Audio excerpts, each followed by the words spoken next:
Record দিয়ে দিলাম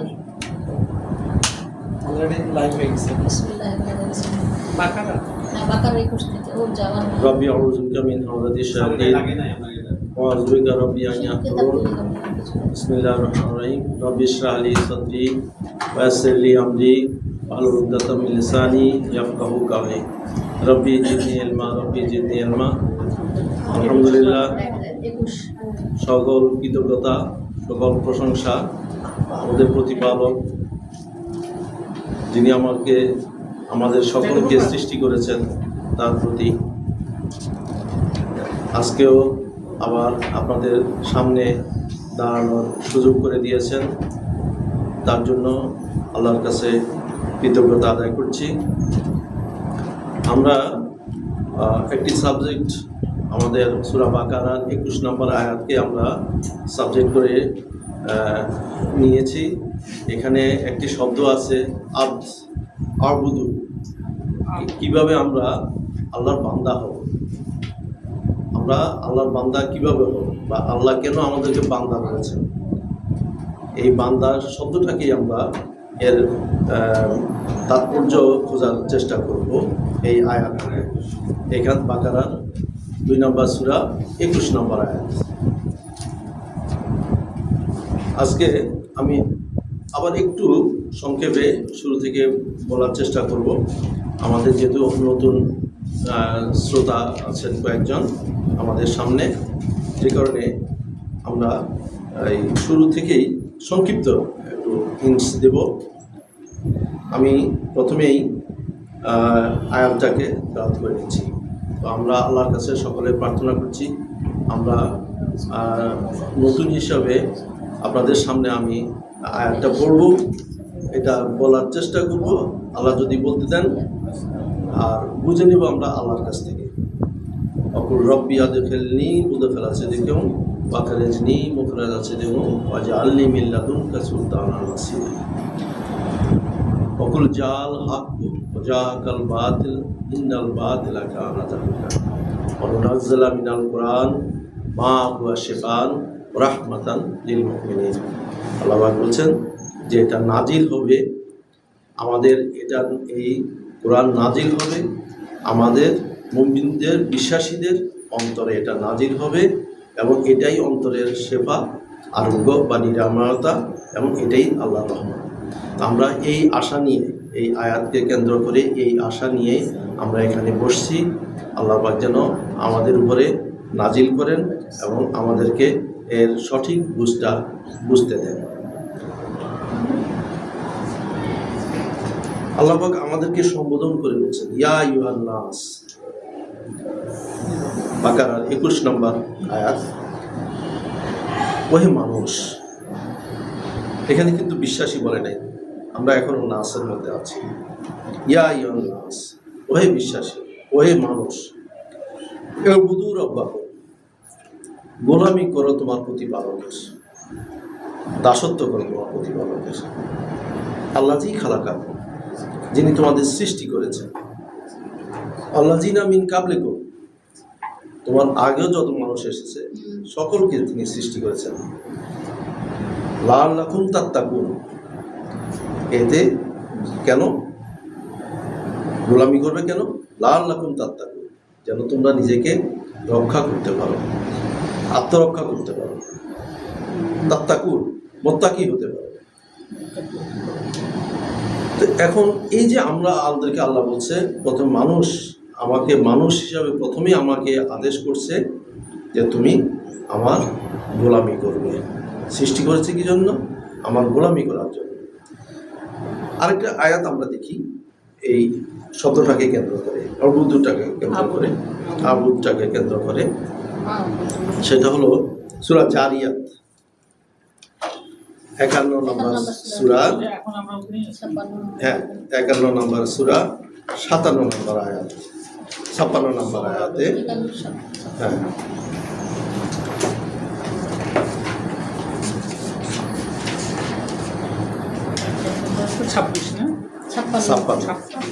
51 নম্বর সূরা আল জারিয়াত 56 নম্বর আয়াত। এখানে আল্লাহ পাক বলেছেন ওমা খালাকতুল জিন্না ওয়াল ইনসা ইল্লা লিয়াবুদুন।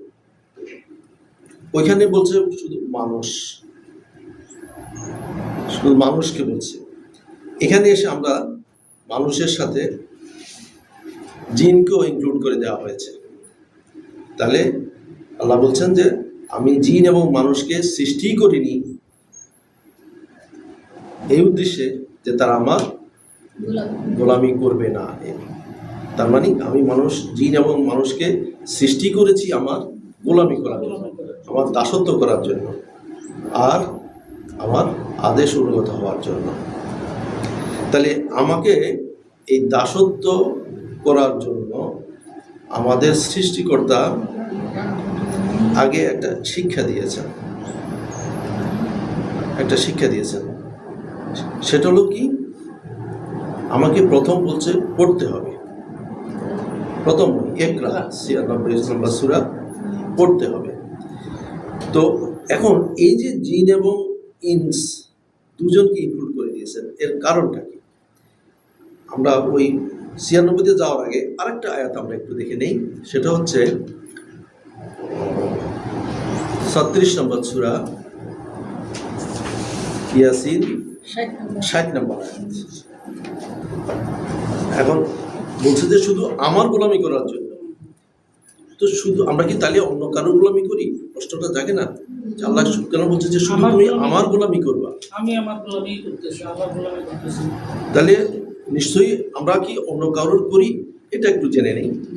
সেটা আছে সূরা ইয়াসিনের 60 নম্বর আয়াতে।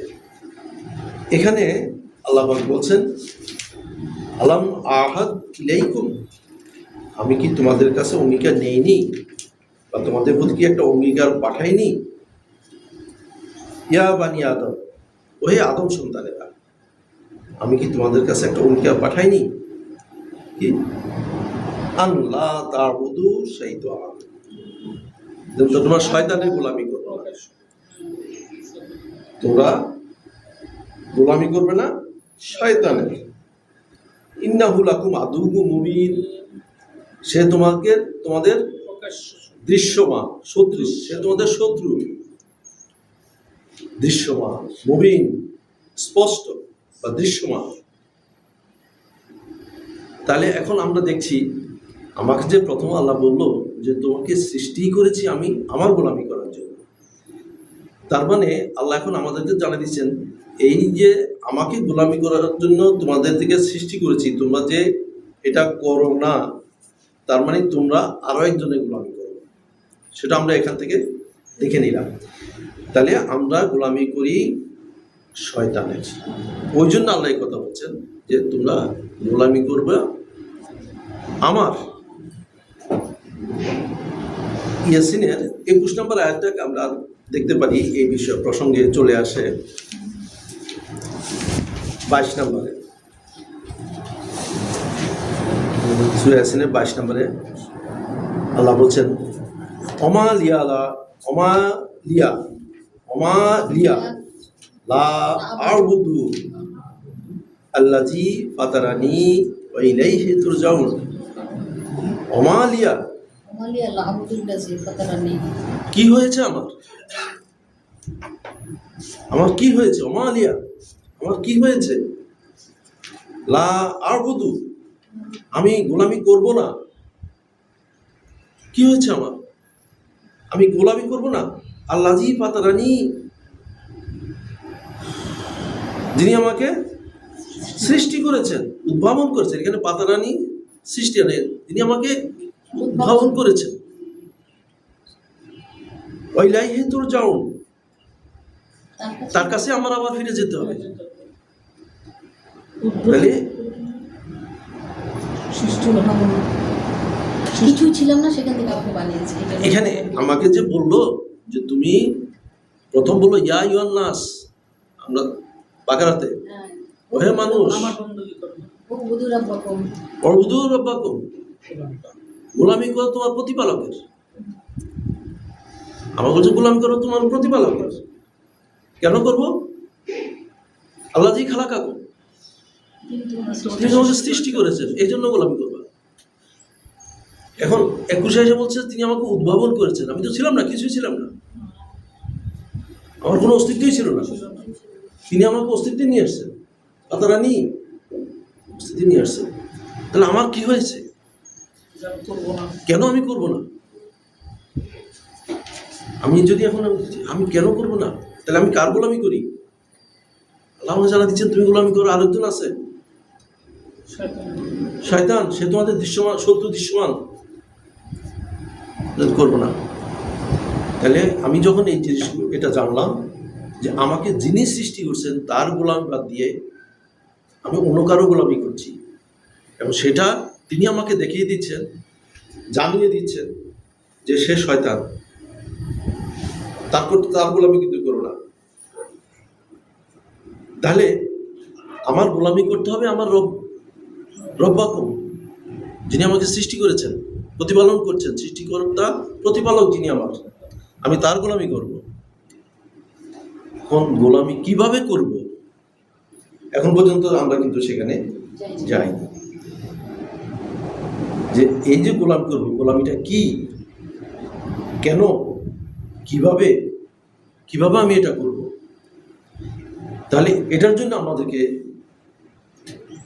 প্রতিপালক প্রথমেই বলছেন ইকরা, 96 সূরা আল-আলাকের 1 নম্বর আয়াত, ইকরা, তাহলে তুই পড়ো। ইকরা কি পড়বা, কি পড়বো? বিসমে, পরিচয়। ইকরা বিসমে রাব্বুকা, তোমার প্রতিপালকের, আল্লাযী খালাক। আমরা ওই যে বাকারে 21 পাইতাম আল্লাযী খালাক, এখন তিনি বলছেন তুমি পড়ো তোমার প্রতিপালকের, যিনি তোমার সৃষ্টি করছেন, তার পরিচয়টা পড়ো, পরিচয় জেনে নাও, তার পরিচয় জেনে নাও। ইকরা, এখন পরিচয় জানতে হলে আমাকে ইকরা পড়তে হবে, পাঠ করতে হবে। 96 নম্বর, 96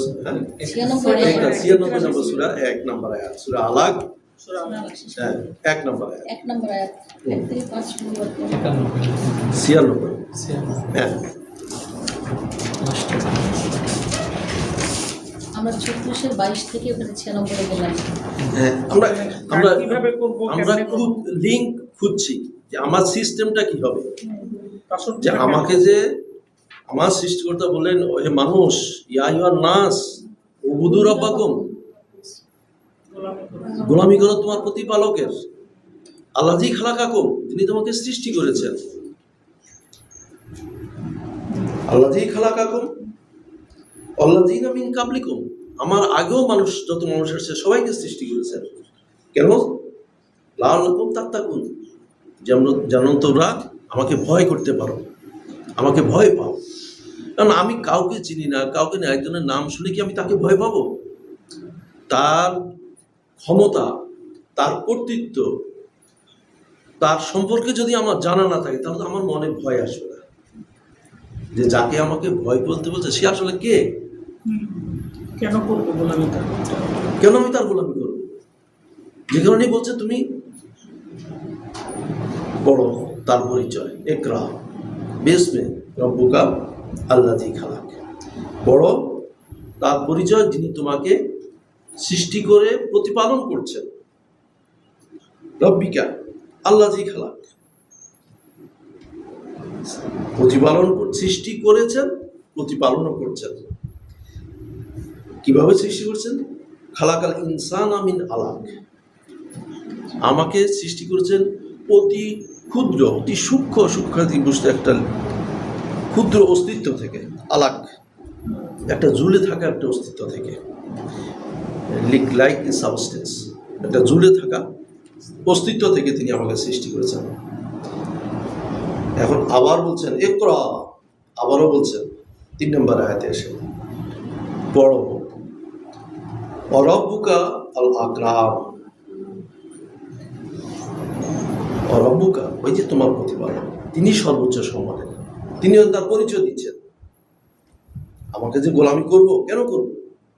এখন তিনি বলছেন যে তুমি গোলামি করবা, এই জন্য এই যে তুমি জানলা আমি তোমাকে সৃষ্টি করে প্রতিপালন করছি, এই আমি সর্বোচ্চ সম্মানের, আমার কাছ থেকে আমার চাইতে বেশি সম্মানিত বা সম্মান প্রাপ্য তোমার কাছে আর কেউ না, আর কেউ পাবে না। আমরা যদিও একটা আয়াত নিতে পারি এখান থেকে, আমরা যাবো না রেফারেন্সে, আমরা অনেকবার পড়েছি, উস্তাদের মুখে আমরা শুনেছি, মা কাদার আল্লাহ হাক্কা কাদরিহি। আমার যে সম্মান, ওই আয়াতটা চলে আসে, এটা কত নাম্বার? এটা সাথে মা কাদার আল্লাহ হাক্কা কাদরিহি, তোমরা আমার যে সম্মান, এই সম্মানটা দিলে না, আফসোস করছেন আল্লাহ। তাহলে এই জন্য এখানে বলে দিচ্ছে, আমাকে কিন্তু আগেই জানা দিচ্ছে, আমাকে আগেই জেনে নিতে হবে যে অরাব্বুকা আল আকরাম, তোমার প্রতিপালকই হচ্ছে সর্বোচ্চ সম্মানের।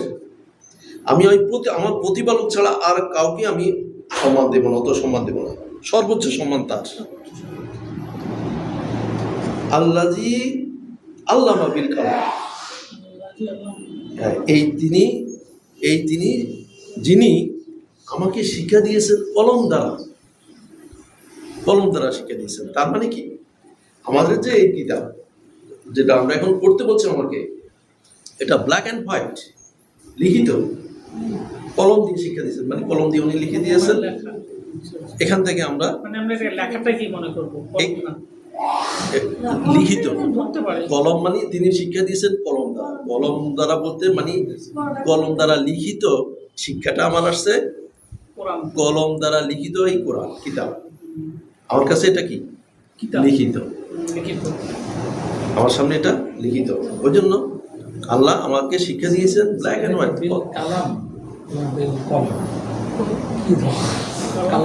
কালাম মানে তার কথাগুলো লিখিত, কলম দ্বারা লিখিত। হ্যাঁ, কলমের সাহায্যে শিক্ষা দিয়েছেন, মানে অর্থাৎ কিতাবে তিনি ঢুকিয়ে দিয়েছেন, এটারে কলমটাকে কিতাবের মধ্যে ঢুকিয়ে দিয়েছেন, যে কলমের সাহায্যে তিনি এটা লিখে দিয়েছেন। তার মানে আমি যখন পড়বো, এখানে আমরা আরেকটু বিশ্লেষণ করলে এটা আসে যে আমি যখন পড়বো, আমরা সাধারণত পার্থিব যে শিক্ষা অর্জন করি, সেখানে যখন আমি পড়তে বসি তখন আমার হাতে কি থাকে, আমাদের বাচ্চাদের হাতে আমরা কি দেই, একটা কিতাব দেই, একটা খাতা দেই, একটা কলম দেই।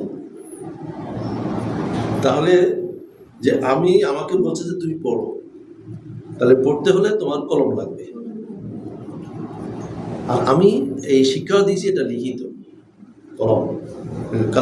কালাম এবং কালাম কথাটা লিখিত।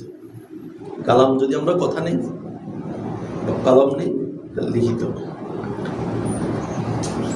এর মানে কি আমরা সে কলমই ধরবো না কালাম ধরবো? এখন আমাদের মুরব্বীরা অনুবাদ করছেন কালাম, মানে আল্লাহর কালাম, আল্লাহর কথা। এখন প্রশ্ন হচ্ছে যে আল্লামা শিক্ষা দিয়েছেন কথা দিয়ে না, এখন এখানে আল্লাহ শিক্ষা দিয়েছে, আল্লাহ শিক্ষা দিয়েছেন। এখন মনে করেন যে আমি অন্ধ, আমার হাতে নাই, এখন যদি আমার অন্ধ মানুষ আমি শুনে শিখবো, সম্পর্কে আমরা সেটা যাব।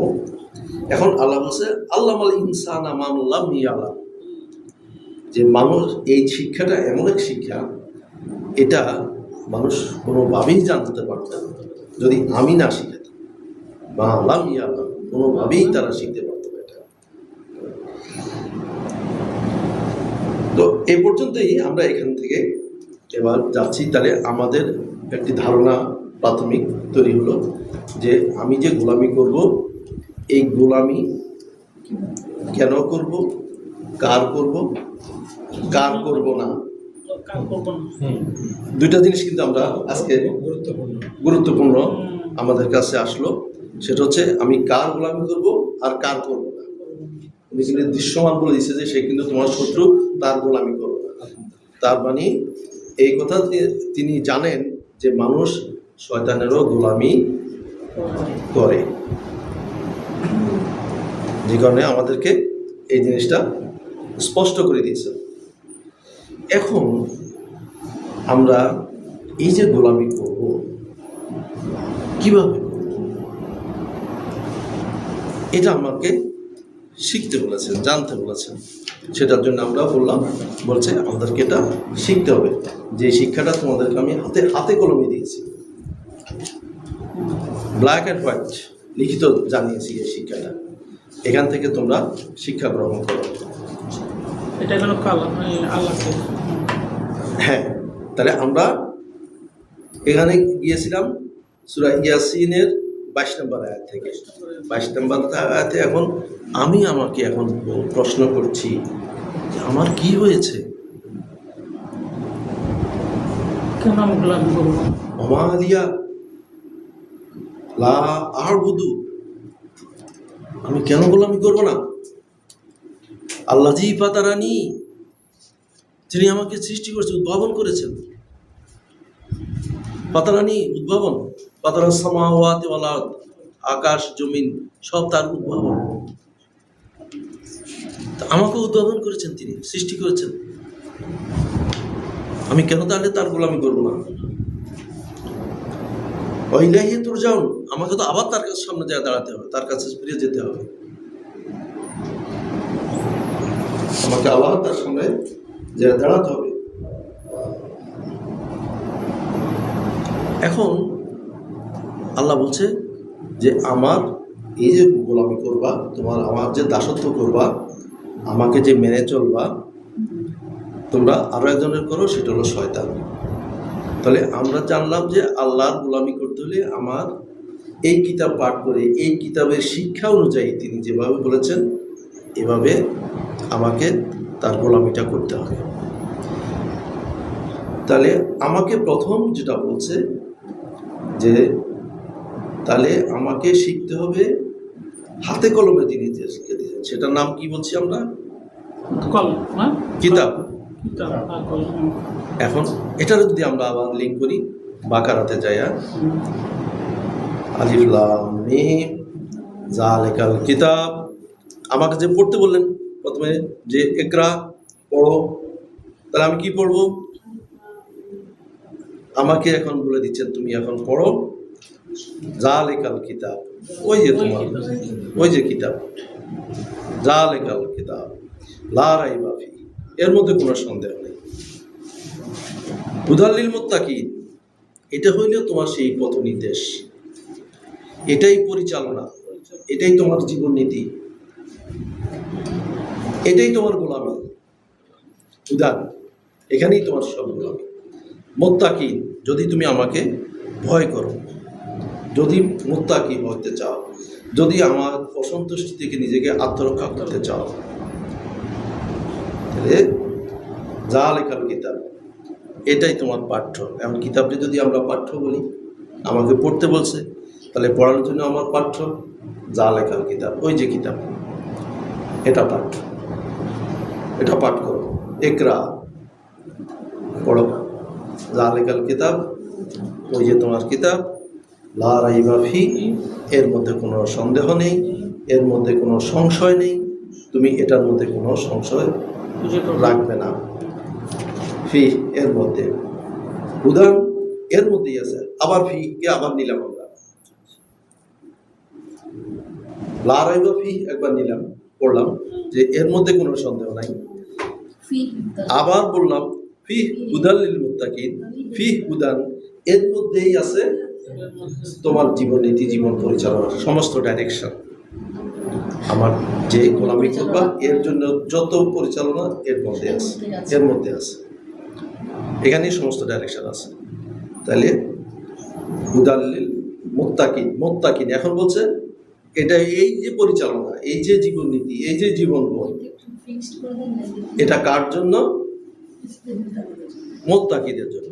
এখন মুত্তাকি কারা, ওটা যদি আমরা নেই, তাহলে মুত্তাকির জন্য আমরা আবার চলে যেতে হবে 2-177, এটা আমাদের পড়া আছে, জানা আছে, তাই না? তো আমরা রিক্যাপের জন্য এখানে আসলাম।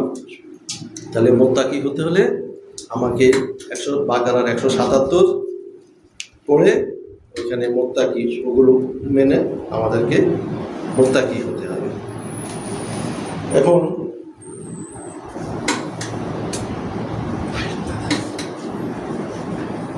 আল্লাহ পাক আমাদেরকে বলছেন, ওদিকে ফিক্স করে দেন।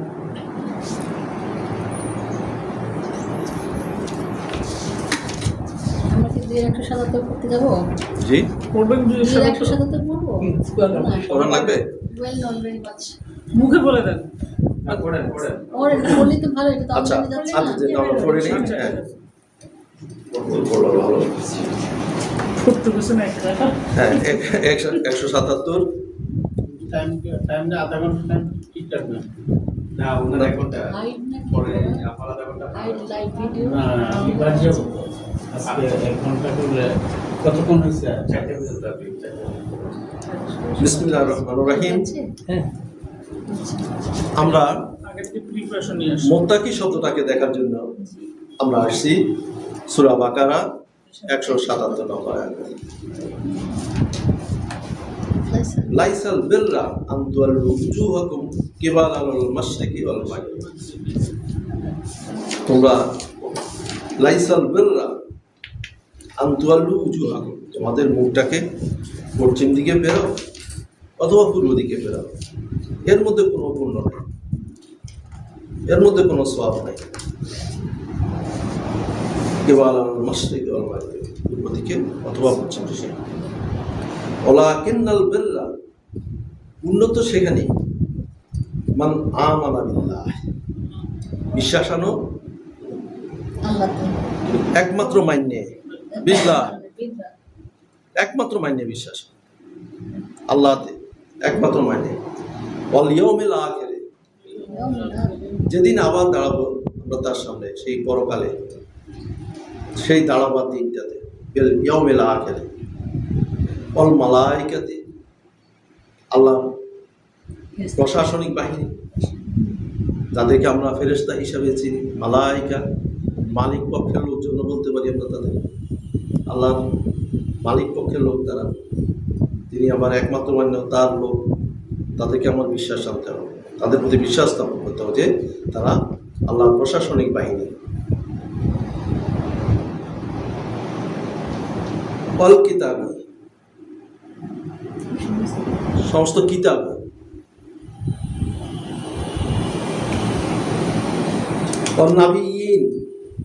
সমস্ত নবীগণে বিশ্বাস করতে হবে নাবিয়িন কারা যারা এই বার্তা আল্লাহর কাছ থেকে রিসিভ করেন এবং প্রকাশ করেন বার্তা প্রকাশক যারা বার্তা প্রকাশ করেন আল্লাহর কাছ থেকে গ্রহণ করেন এবং প্রকাশ করেন তাদেরকে বলছেন নাবিয়িন এখন বলছেন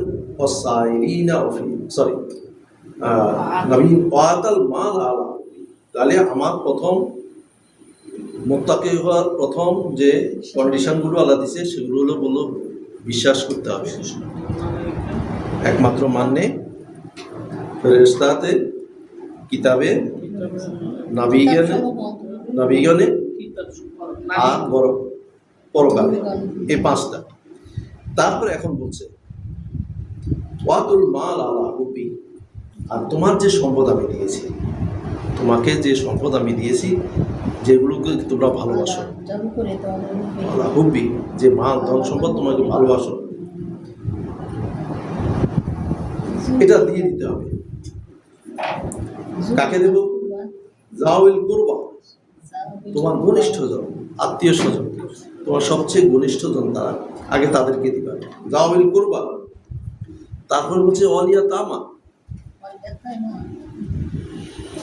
যারা অভিভাবকহীন এখন আমরা ইয়াতিম বলতে বুঝি পিতৃমাতৃহীন এটাও তারা অভিভাবকহীন আর একটু বড় আকারে নিলে আমরা বলতে পারি যারা অভিভাবকহীন সমাজে যারা অভিভাবকহীন আত্মীয় স্বজনের মধ্যে যারা অভিভাবকহীন তারা ইয়াতিম ওয়ালিয়াতামা ওয়াল মাসাকিন এবং মিসকিন যারা আমাদের বলি পথের পথিক মিসকিন ওয়াবনাস সাবিল এই যে পথের পথিক আর ওয়াবনাস সাবিল এই সাবিলটা হলো আল্লাহর পথের পথিকও আছে এখানে শুধু এমনি রাস্তাঘাটে যে পথের পথিক যারা হিজরত করবে তারা এটাও পথিক আর আল্লাহর পথের কিছু পথিক আছে তারা কারা? পুত্র ও আপনার সাবিল। পথের পুত্রটা মানে আমি এটা বুঝি না। এটা কি হিজরত করতেছে যারা? না না না, হিজরতকারী না। আল্লাহ- এখন যারা আল্লাহর পথে জীবনকে উৎসর্গ করেছে, ওইটাই তো বলতেছে। আল্লাহর পথে যারা পৃথিবী ত্যাগ করেছে, তাদের আয় রোজগার নাই, কিছু নাই, তারাই তো আপনার সাবিল পথে। এটা হলো আপনার সাবিল। এরাই তো আপনার সাবিল। এরা তার কোনো কর্ম করে না, এদের সামর্থ্য আছে, কিন্তু তারা ওইটা বাদ দিয়ে এখানে দুইটা পথ। আমরা একটা মিসকিনকে আমরা বলছি, এই আমাদের যারা পার্থিব মিসকিন আছে একটা, যারা রাস্তায় দাঁড়ায়, নরমাল যেগুলি না। যারা রাস্তাঘাটে পথে দাঁড়ায়, আমার দরজায় এসে দাঁড়ায়, এরাও পথের প্রতীক। আর একটা পথের আপনার সাবিল, আল্লাহর যে একটা পথ আছে, এই পথেও কিছু প্রতীক আছে, এদেরকেও তুমি দিবে। এরা পৃথিবী ত্যাগ করেছে, এরা শুধু আমার রাস্তা দেখানোর জন্য, আমাকে পাওয়ার জন্য এরা পথে নামছে, এদেরকেও তুমি দিবা আপনার সাবিল।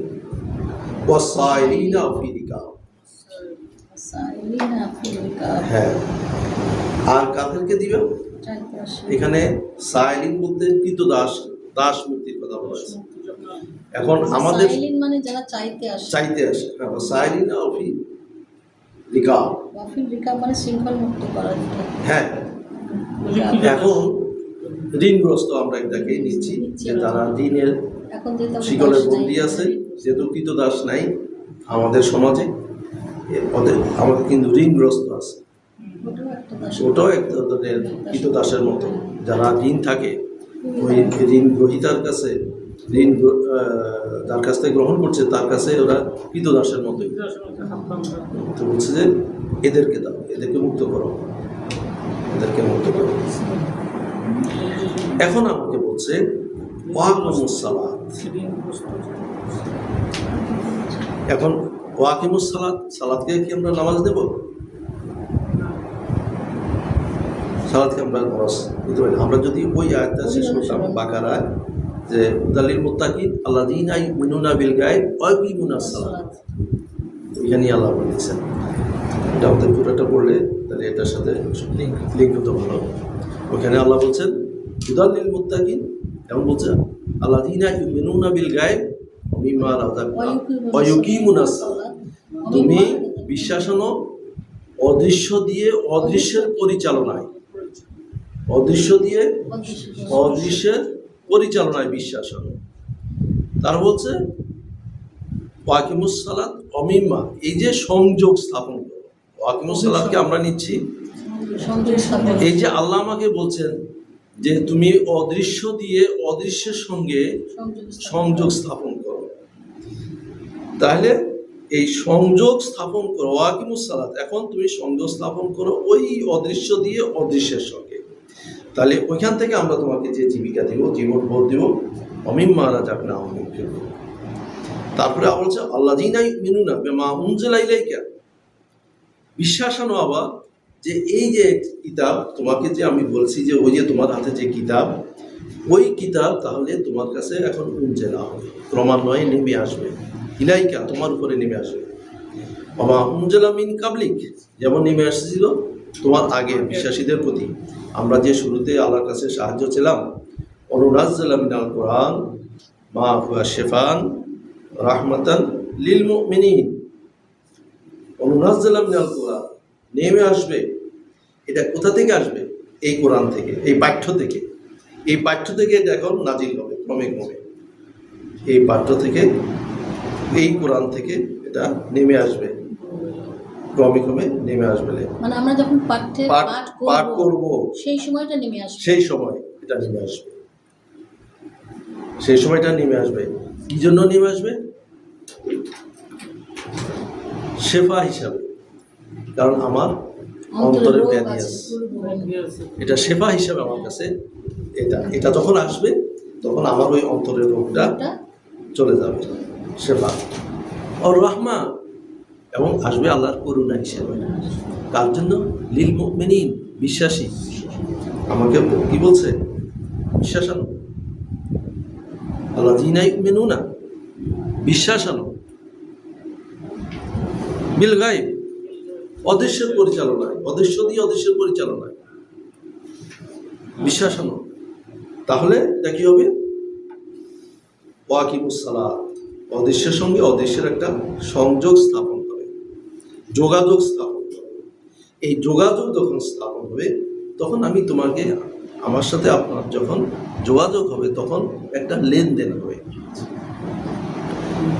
এই লেনদেনে তোমাকে আমি যে জীবিকাটা দিব, যে জীবন বোধটা দিব, ওই যে হুদান জীবন বোধ, জীবন পরিচালনা উদান দিবেন, তখন দিলে এটা তুমি এখন অন্যকে দাও,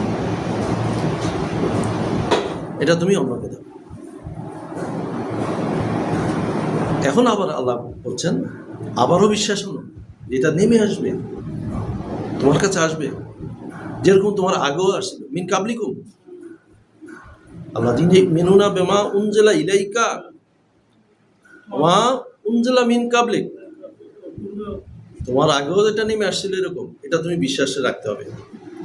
এই বিশ্বাস ছাড়া তুমি কিন্তু ওয়াকিমুস সালাত হবে না। বিশ্বাস ছাড়া ওয়াকিমুস সালাত সংযোগ হবে না। নাজিলে বিশ্বাস করতে হবে। যেটা নেমে আসবে, নাজিল হবে, ক্রমান্বয়ে নাজিল হবে। কোথেকে নাজিল হবে? পাঠ্য থেকে। কোরআন বারবার যে আমরা পাঠ করছি, এই বারবার পাঠের মাধ্যমে এটা আসবে।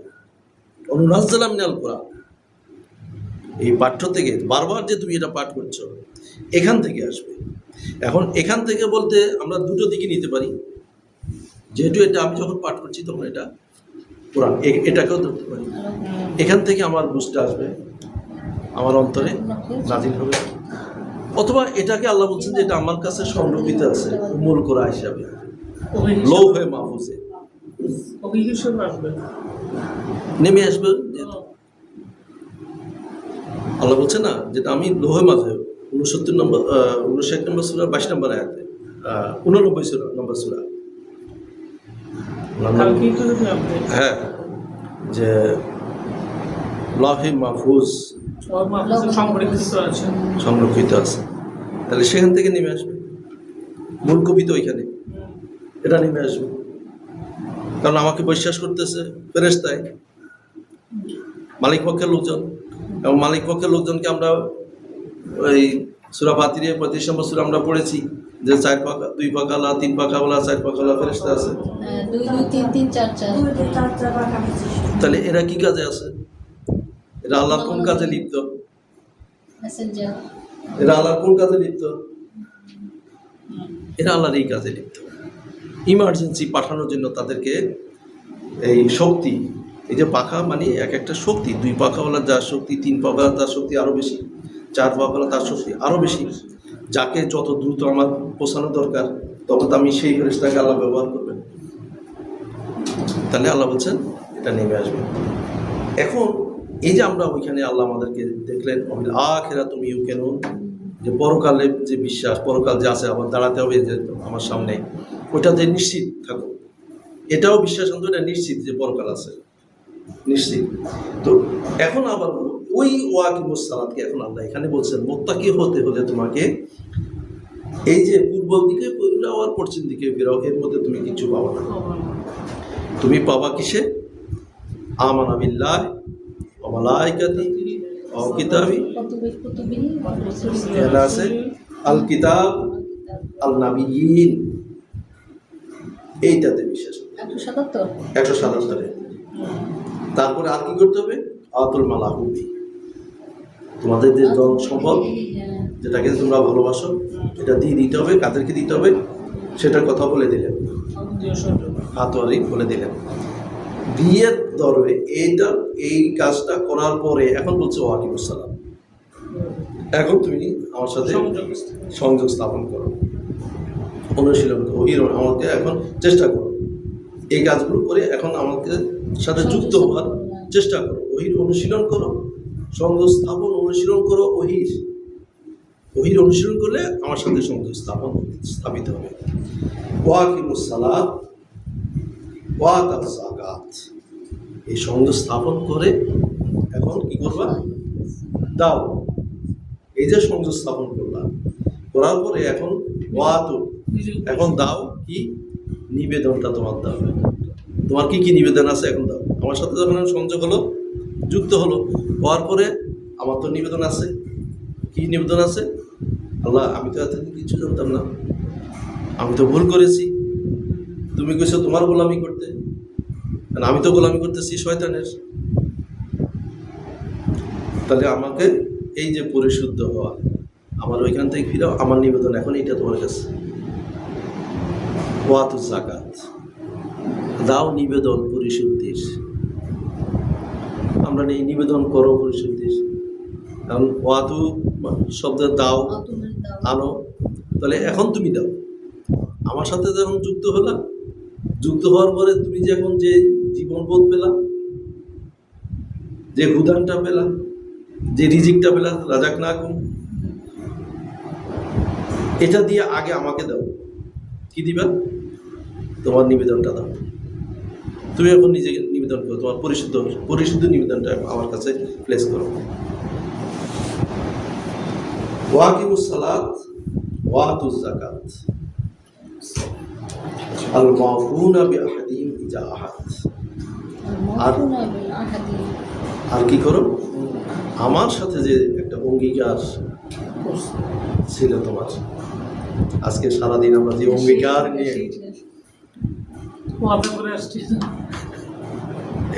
এই সেই অঙ্গীকার,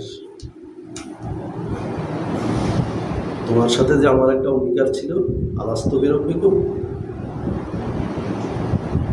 আমি কি তোমাদের প্রতিপালক নই? তবে ওইখানে বলছে গোলামি করো কার? অর্বুদু রব্বাকুম। কি সুন্দর আল্লাহ মেনে দিচ্ছেন না? অর্বুদু রব্বাকুম, গোলামি করো প্রতিপালকের। তাহলে আল্লাহ এখানেও বলে দিচ্ছেন আমাকে গোলামি করতে হবে। তাহলে এখানে বলছে অঙ্গীকার,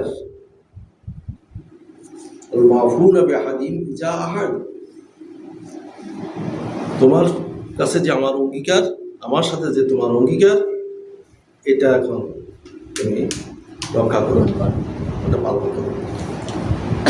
ওয়াসাবিরিনা ফিল বাসাই ওয়াদ দারাই ওয়া হিনাল বাস, এবং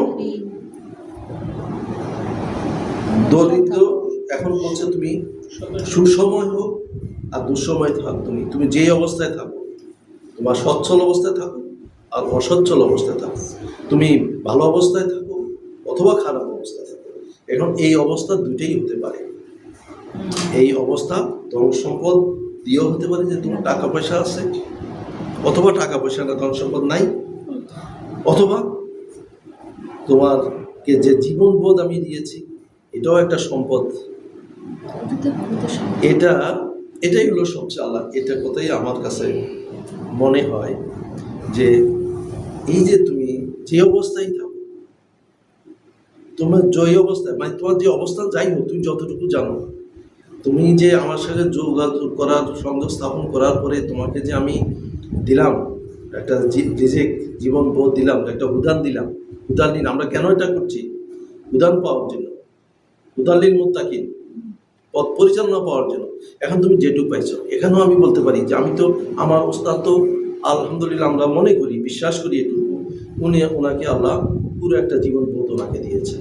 তাহলে উনি সচ্ছল, আমাকে আপনাদেরকে দেয়নি। আমরা অসচ্ছল, দরিদ্র, আমরা ফকির, তাই না? এখন আল্লাহ বলছে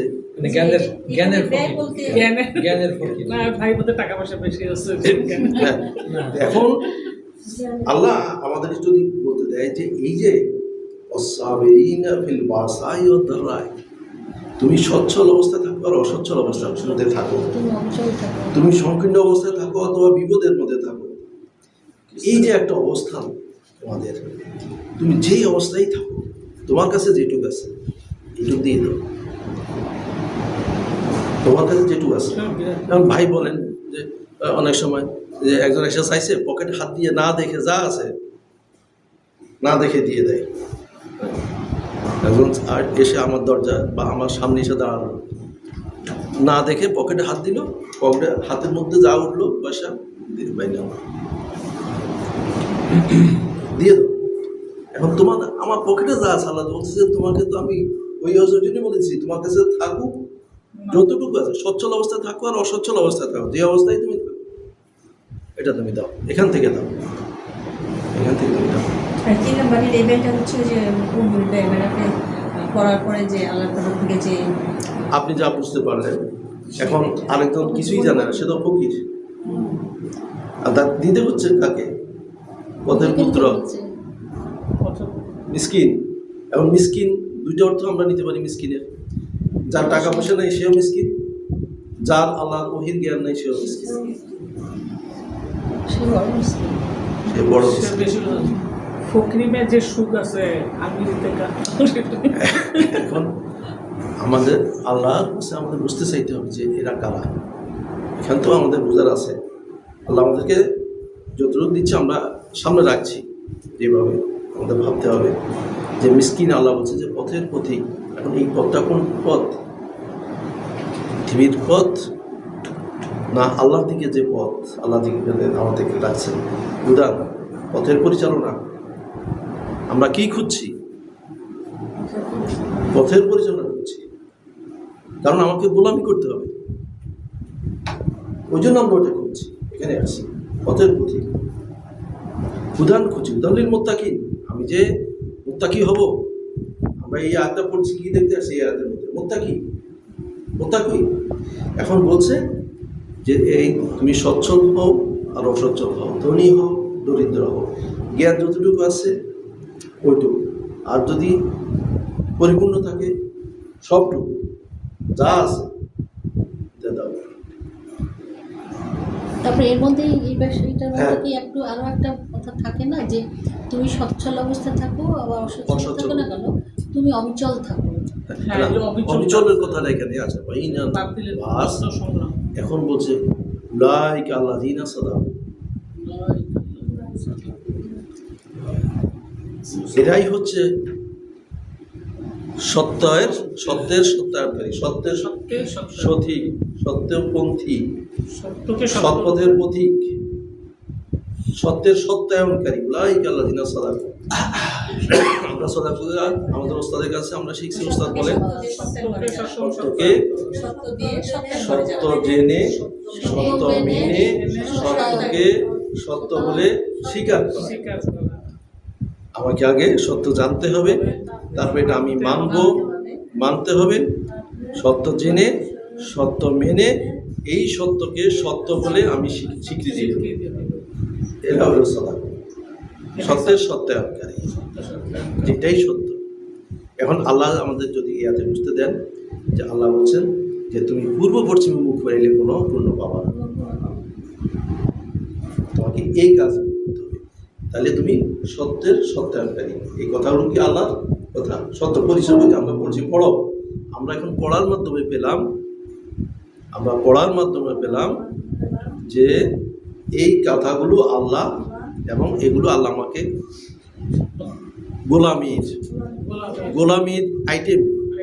গোলামির আইটেমগুলো আমাকে দিয়েছেন, দিয়ে বলছে এটা সত্যায়ন করো, এটা সত্য। তারপরে বলছেন অলাইকা মুত্তাকি, যদি তুমি এই আইটেমগুলো সত্যায়ন করো তাহলে তুমি মুত্তাকি। সত্যায়নের বাস্তবায়ন, হ্যাঁ, বাস্তবায়ন। এখন ওই যে সদাকুকে আমরা কি বললাম? সত্য জেনে আমি জানলাম, এখন জানলাম, মেনে নিলাম, এটাই সত্যি। এটারে সত্য বলে স্বীকৃতি আমি কখন দিব? যখন এটা আমার নিজে এবং বাস্তবায়ন অন্যের মধ্যে বাস্তবায়ন করতে পারবো, সেটাই। হ্যাঁ, এগুলো যখন আমি আমার অনুশীলনতে আনবো, তখন আমি ওনাকে বলবো এটাই সত্য। সত্যায়ন করো যে তুমি এটা সত্য করে, যে ভাই এটাই সত্য। মুত্তাকি হতে হলে এই কাজগুলো করতে হবে। এটা যদি আমরা করতে পারি, এখন আল্লাহ বলছে তাহলে উলাইকা মুত্তাকি, এরাই হলো আত্মরক্ষাকারী, আল্লাহর ভয় অসন্তুষ্টের ভয়ে দূরে থাকা, এটাই তারা যারা আল্লাহকে ভয় করে, এরাই তারা যারা আল্লাহকে অসন্তুষ্টি থেকে রক্ষা করতে চায়। এরাই তাহলে জালিকাল কিতাব লা রাইবা ফিহি হুদাল লিল মুত্তাকিন, মুত্তাকিদের জন্য এটা পরিচালনা, সবার জন্য নয়। মুত্তাকিদের জন্য এটা ওয়ার্ড মানতে যায়। মুত্তাকিদের জন্য এটা পরিচালনা। এখন আল্লাহ পাক যে বলছেন যে তাহলে তুমি আমার পরিচয় পড়ো, আগে পড়ো, পড়লে তুমি জানতে পারবা যে তোমার প্রভু সর্বোচ্চ সম্মানের। আমি যে সম্মান করব, আমি কি তাকে ভয় পাবো? আমি না জানলে কিভাবে? যেমন সৃষ্টিকর্তা কত শক্তির আধার সে সম্পর্কে হ্যাঁ। না জানলে আমি কিভাবে আমি ভয় পাবো? এখন তাইলে আমরা এখানে আসছি আবার কোনখান থেকে? ইয়াসিনের 22 থেকে। হ্যাঁ, এখন আমি এই কিতাব পড়তে পড়তে বাকারার সূরা ফাতিহা থেকে পড়তে পড়তে যখন সূরা ইয়াসিন পর্যন্ত গেলাম, যাওয়ার পরে ইয়াসিনও আমি পড়লাম, সেখানেও আল্লাহ বলে দিয়েছে যে তোমাদের গলায় কণ্ঠবেড়ি পরায় দিছি, আগলাল তোমাদেরকে আমি 22 নাম্বার, হ্যাঁ 36-22 36-22 সেটা তো আমরা অঙ্গবোঝনে হ্যাঁ। আলহামদুলিল্লাহ যে কথা হ্যাঁ, বললাম। সেখানে যে বলছে আমার কি হয়েছে যে আপনি হ্যাঁ গলায় কণ্ঠবেড়ি পরিয়ে দিছি একেবারে তৃপ্তি পর্যন্ত, তোমরা নাহত হতে জানো না। হ্যাঁ, তারা চোখ বন্ধ করে মাথা তুলে দাঁড়ায় থাকে, এমনি দাঁড়ায় থাকে, তাই না? আর আলো হচ্ছে নত হয়ে দাঁড়াও। নত হওয়া মানে কি? নত হওয়া তার কাছে নত হওয়া গোলামি। মালিকের সামনে গোলাম কিভাবে দাঁড়ায়? নত হয়ে দাঁড়ায়। এখন এটা পড়ার পরে এখন আমার হুঁশ ফিরে আসলো। এখন বলছি ওমা আলিয়া, কি হয়েছে আমার? লা আবুদু, আমি গোলামি করব না। আমার এখন হুঁশ ফিরে আসছে, আল্লাহ আমার হুঁশ ফিরিয়ে দিয়েছেন। সরি, তাহলে আমি এখন পাঠ্যের পাঠ, এই পাঠ্য পড়ার মাধ্যমে আল্লাহ আমার চেতনা ফিরিয়ে দিয়েছেন। আমাকে যিনি সৃষ্টি করেছেন তিনি সর্বোচ্চ সম্মানের, আমাকে যিনি সৃষ্টি করেছেন, সৃষ্টি করে লালন পালন করছেন, তিনি আমার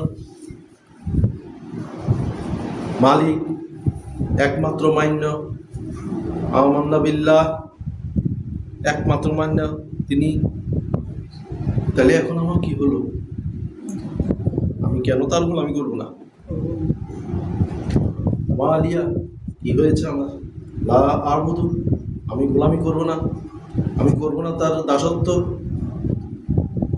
আল্লাযী ফাতারানি, যিনি আমাকে উদ্ভব অস্তিত্বে এনেছেন। আমি তো ছিলাম না, আমার কোনো অস্তিত্বই ছিল না। আল্লাযী ফাতারানি ওয়া ইলাইহি তুরজাউন, আমাকে অনস্তিত্ব থেকে অস্তিত্বে এনেছেন, আবার আমি তার সামনে যাব, আবার তাহলে আমি কেন তার গোলামি করব না? এই জন্যই আল্লাহ আমাদেরকে বলছেন ইয়া আইয়ুহান নাস, ওহে মানুষ, উবুদু রাব্বাকুম, গোলামি করো, আদেশ অনুগত করো। আল্লাযী খালাকাকুম, যিনি তোমাকে সৃষ্টি করেছেন, আল্লাযীনা মিন ক্বাবলিকুম, যিনি তোমাদের আগেও সৃষ্টি করেছেন, লাআল্লাকুম তাত্তাকুন, যেন তোমরা আমার অসন্তুষ্টি থেকে নিজের রক্ষা, যেন তোমরা ভয় পেতে পারো, যেন তোমরা আমাকে ভয় করতে পারো। আর পাশাপাশি আরেকটা কথা বলে দিয়েছেন, শয়তানের গোলামি করো না, সে তোমাদের শত্রু। এই সেই শত্রুটা কিরকম? দৃশ্যমান, মুবিন, আদৌ মুবিন, দৃশ্যমান। আর আমি কি? গায়েব, অদৃশ্য। দেখেন, একটা প্রশ্নের মধ্যে দিয়ে আমরা শেষ করবো। আলহামদুলিল্লাহ। আমি তাহলে এই শিক্ষাটা যদি আল্লাহ আমাদেরকে বুঝতে দেয় যে আমি যার গোলামি করব তিনি অদৃশ্য, আর আমি যার গোলামি করি তিনি দৃশ্যমান, তিনি দৃশ্যমান। সেও তো শয়তান তো শয়তান কি দেখি আল্লাহ কইতেছে দৃশ্যমান, মুবিন, আদু মুবিন। ইন্না প্রকাশ্য শয়তানা লাকুম আদৌ মুমিন। আদু মুবিন। সে দৃশ্যমান শত্রু তোমাদের। ওই যে ডান দিক থেকে বাম দিক থেকে পিছন সামনে এ- এই হিসাবে কি দৃশ্যমান ওই যে এখন দৃশ্যমান হবে কখন? যখন আমি খারাপ কাজটা চিনতে করবে। পারবো, যখন আমি হুদান লিল মুত্তাকিন হব। চিনতে পারবো, চিনতে পারবো। এই পরিচালনাটা বুঝতে পারবো, বুঝতে পারবো, তখন দৃশ্য। তখন সে আমার কাছে দৃশ্যমান। এই যে আমরা তর্ক করি বা যুক্তি স্থাপন করি, এখানে তো শয়তান আমাদের গুতায় গুতাই দেয় না। ওস্তাদ আয়াত করে শোনায়, শয়তানকে সহ্য করে। ইনসান বাশার মাঝখানে জিন। তাহলে এই যে জিন আর ইনসান, আমার আল্লাহ এটা মানে উপলব্ধি দেয় মাঝে মধ্যে। তাহলে এই যে ইনসান আর বাশারের মাঝখানকে জিনের ঢুকাইয়া রাখছে, ব্যারিকেড দিয়ে রাখছে। একজন বলতে ইনসান দেখেন, এটা কিন্তু আল্লাহর একটা আমার ব্যক্তিগত উপলব্ধি। আমি এটা আপনারা বিশ্বাস করেন, এটা আমি বলি না। আমার কাছে মনে হলো এই যে দুইটা আয়াতের মাঝখানে একটা ব্যারিকেড আল্লাহ দিয়ে তাহলে দিয়েছে। হয়তো দুইটা সত্তা হয়ে যায়। তাহলে আগে বলে দিছে যে আমি জিনকে আগে সৃষ্টি করছি। তাহলে প্রথমেই বলা ছিল যে আমি প্রথম জিন সৃষ্টি করছি। আল্লাহ সরি, যে উচিত ছিল বলাটা আমার উচিত হয়নি।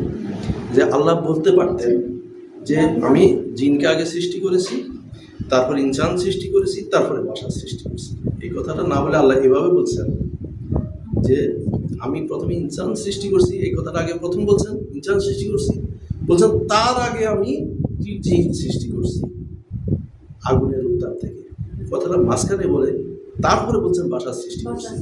এই যে ব্যারিকেড মাঝখানে তো জিনকে দাঁড়া করাই দিয়েছে। এই জিনটাকেই হলো কে? গাড়ি। দৃশ্যমান। দেখেন দুইটা প্রশ্ন, সেটা হচ্ছে না, এটা বুঝতে পারলাম যে আল্লাহ বলছে দৃশ্যমান। এই দৃশ্যমান কথাটা বললে কেমন যেন আমরা একটা দৃশ্যমান করে দেখি না, চোখের সামনে দেখছি, কিন্তু যখন আমরা তার সম্বন্ধে জানতে পারবো তখন হবে দৃশ্য। তখন আমার কাছে দৃশ্যমান। জুনায়েদ ভাই একটা আলোচনা বলছেন যে দৃশ্যমান মানে যেমন আমাদের সামনে যে আমরা সহায় সম্পত্তি আমরা দেখি, সেটা শয়তান দেখায়, ওইটা হচ্ছে দৃশ্যমান। এখন- পিছনে আত্মীয় স্বজন, সন্তান সন্ততি, হ্যাঁ, আবার ডানে বাই এখন আমরা যদি কিতাব থেকে নেই, আমরা কিন্তু কিতাবে বেড়ে যাবো। আচ্ছা, আচ্ছা। আমাদেরকে সবসময় কিতাবের কিতাবের মধ্যে থাকতে হবে। এখন আমার বাবাকে যখন প্রথম বললেন যে এখান থেকে যে ওকে দেখে রাখো, ও কিন্তু তোমাকে স্যালিউট করলো না, পরিচয় করেছে, হ্যাঁ। তখনই তো আমাকে বলে দিছে। আমি কি ওখানে ছিলাম না? এই যে আমরা যে বলছি অঙ্গীকার, আমরা তো এখানে ছিলাম। তো আমাদের ওইখানে যে আল্লাহ দেখিয়ে দিলেন, সবাইকে দেখিয়ে দিয়েছেন যে ওই যে দেখে রাখো, কিন্তু তোমাকে স্যালিউট করলো না, আমার আদেশ মানলো না সে। আমি নির্দেশ করেছি তোমাকে মেনে নেওয়ার জন্য, চেষ্টা করার জন্য। তাহলে ওকে দেখে রাখো, ও কিন্তু তোমার দৃশ্যমান শত্রু। আর আমি যা বলছি এটা মেনে চলো।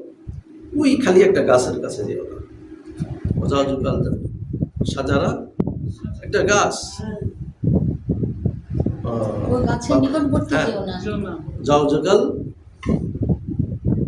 বাংলাতে বলেন না। হ্যাঁ, যে তুমি ওই গাছের কে আছে একটা নির্দেশিত তো দিছি। নিষেধাজ্ঞা কোন কয়টা? একটা। আর তো কোনো নিষেধাজ্ঞা নাই, থাকে বেহেশতে। তাই না? একটা নির্দেশ দিছি। আর আমাদের কত নিষেধ। এখন তখন যে আল্লাহ যে ওই সিনারিওটা আমরা একটু কল্পনা করি যে এখানে আমরা সবাই আছি। এখন আল্লাহ বলে দিচ্ছেন যে এই দেখো, এই যে এই পর্দার পিছনে একটা শত্রু আছে, দেখা দিচ্ছি। দেখো তুমি পর্দাটা একটু সরাও, তাহলে ওটা দেখতে পাবা।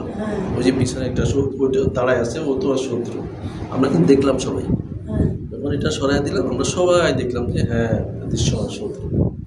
তারপর আবার এখন আমাদের আল্লাহ বলছেন ও কিন্তু দৃশ্যমান। দৃশ্যমান কিভাবে দিয়েছে? আমরা কিন্তু ওই যে 7 নম্বর সূরা, যে সে তোমার সামনে থেকে আসবে, পিছন থেকে সামনে থেকে আসবে কি হয়ে? আমার প্রয়োজন হয়ে, একের পর এক প্রয়োজন। পিছন দিয়ে আসবে সম্পদ হয়ে, একের পর এক সম্পদ আসতেছে। ডান দিক থেকে আসে আমার সন্তান, বাম দিক থেকে আসছে।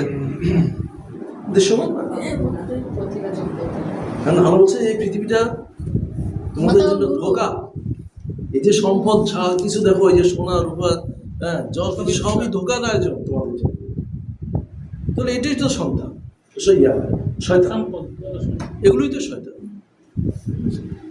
ওই জন্য আল্লাহ বলছে ওইটা দৃশ্য, এটা মানে আল্লাহ আমাকে বলতে দিচ্ছেন বলে আমি হয়তো বা বলছি যে দেখেন আমাদেরকে বলে দিছে, ওইখানে কিন্তু আল্লাহ বলে নাই। আল্লাহ বলছে গায়েব, যে তুমি বিশ্বাস আনো অদৃশ্যে, আমি অদৃশ্য, আমার যে একটা অ্যাডমিনিস্ট্রেশন আছে, অদৃশ্যের পরিচালনা আছে, এটাই বিশ্বাস আনো। আর সেই আল্লাহ আমাকে বলে দিচ্ছে শয়তান দৃশ্যমান, তোমার শত্রু কিন্তু দৃশ্যমান। আল্লাহ কি বলতে দিলেন? আলহামদুলিল্লাহ। আচ্ছা, কে আপা? আমি আমাদের আগে যদি বলতেন তাহলে হয়তো, আমি বাসাতে পুরো তালা দিয়ে আসছি তো। ঠিক আছে। আমাদের কলিগ মারা গিয়েছে, বলছে আমার কলিগ মারা গেছে তো সেখানে আমি গেছি। আমার অনেক বছরের কলিগ, আমার সাবজেক্টে জুনিয়র কলিগ, সে 22 BCS মারা গেল, সে কিশোরগঞ্জ। সে উনি কেন গেলাম, ওইটা তো পুরানো। আসসালামু আলাইকুম। কাছে উপস্থিত কোরআন পাঠক এবং শ্রোতাবৃন্দ, আর দূরের যারা অদৃশ্যে আছেন, হয়তো ইউটিউবে মনে হয় চ্যানেল দিয়ে দিয়েছেন, তা যারাই দেখেন সবাইকে আমার সালাম এবং আন্তরিক মুবারকবাদ। আসলে আমরা এখানে QSRF-এর পক্ষ থেকে আমরা শুক্রবার শনিবার এই দুপুরবেলা যে বসি, এটা একটা পাঠচক্রের মতো। আমরা এটা পাঠচক্র হিসাবে যে আমরা পাঠ করি, আমরা শুনি, আমরাই পাঠ করি, আমরাই শুনি। এতে হয় কি আমাদের ঝালাই হয় বারবার, তো কোরআন মানেই তো বারবার পঠিত, এই জিনিসটা হয়, এই চর্চাটা। আর প্রচার উপযোগী বা আল্লাহর কথা পাঠ করার সেই উপযোগিতা, সেই যোগ্যতা আমাদের কোনোদিন ছিল না, এখনও নাই। আল্লাহ জানে, আল্লাহ যদি দেন পাঠ করতে, আশা রাখি আল্লাহর কাছে, কামনা করি সেই যোগ্যতা আল্লাহ যেন আমাদের সবাইকে দেন, আল্লাহর কথা বালাগ করার জন্য, পৌঁছানোর জন্য মাতৃভাষায়। তো যাই হোক, সময় কম, আমি অত্যন্ত ছোট্ট সূরা 3টা সিলেক্ট করেছি। একটা 5-7 মিনিট সময় করে লাগতে পারে, আর যদি সময় না খোলায় তাহলে আমি 20-25 মিনিট শেষ করে দেবো ইনশাআল্লাহ। ربي أعوذ بك من همزات الشياطين وأعوذ بك ربي أن يحضرون ربي اشرح لي صدري ويسر لي أمري واحلل عقدة من لساني يفقهوا قولي بسم الله الرحمن الرحيم 100 নম্বর সূরা আল আদিয়াত। এটা শেষ পারার 100তম সূরা আল আদিয়াত। বিসমিল্লাহ রহমান আর রহিম। শুরু করছি পরম দাতা দয়ালু, অতিশয় দয়াময় একমাত্র মান্য আল্লাহর নাম পরিচয়ে। প্রথম আয়াত, কল আদিয়াতে সাবহান ফল মুগিরাতে কাদহান। আল আদিয়াতে সাবহান, শপথ ঊর্ধ্বশ্বাসে ধাবমানের। ঊর্ধ্বশ্বাসে ধাবমান, এখানে ঘোড়ার কথা বলা হয় নাই, ঘোড়া শব্দটা নাই, কিন্তু ঊর্ধ্বশ্বাসে ধাবমান। আর এই কাহিনীটার মধ্যে দিয়ে বোঝা যায় যেটা ঘোড়া জাতীয় কিছু, ঘোড়া অথবা উট হইতে পারে, ঘোড়াই বোঝা যায়। এর পরের আয়াতেই ফল মুরিয়াতে কাদহা, তার মানে ঘর্ষণের মাধ্যমে বিচ্ছুরণ সৃষ্টিকারী অগ্নিস্ফুলিঙ্গ বিচ্ছুরিত হয়। এইটা ঘোড়া যদি দ্রুত গতিতে দৌড়ে তাহলে সে বিশেষ করে রাত্রে হইলে অগ্নিস্ফুলিঙ্গ স্পার্কিং করতে থাকে তার পায়ের ঘর্ষণে। তাতে বোঝা যায় এটা ঘোড়া, ঊর্ধ্বশ্বাসে ধাবমান ঘোড়া, আর যার ঘর্ষণে বিচ্ছুরণ সৃষ্টি হয় অগ্নিস্ফুলিঙ্গ। ফল মুগিরাতে সুবহান, ফল মুগিরাতে ঢুকে পড়ে, অর্থাৎ হামলাকারী ঢুকে পড়ে খুব প্রভাত বেলায়। সুবহান, সুবহান একদম প্রভাত সূর্যোদয়ের আগে প্রভাত বেলায় সে ঢুকে পড়ে